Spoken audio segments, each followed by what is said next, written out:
समधि कमजोर बाड़े, समधि कमजोर बाड़े, हिले नाही मड़वा सबू न चाही न ताके। भैंस के पड़वा सबू न चाही न ताके। भैंस के पड़वा सबू न चाही न ताके। समधि कमजोर बाड़े, समधि कमजोर बाड़े, हिले नाही मड़वा सबू न चाही न ताके। भैंस के पड़वा सबू न चाही न ताके। भसुर कमजोर बाड़े, भसुर कमजोर बाड़े, हिले नाही मड़वा सबू न चाही न ताके।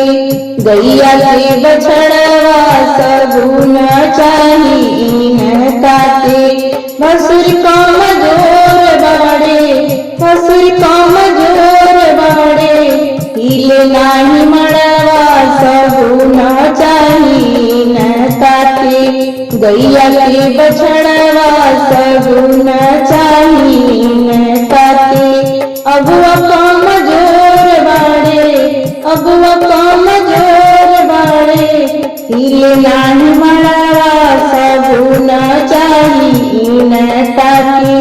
भैंस के पड़वा सबू न चाही न ताके। अगुआ कमजोर बाड़े, अगुआ कमजोर बाड़े, हिले नाही मड़वा सबू न चाही न ताके।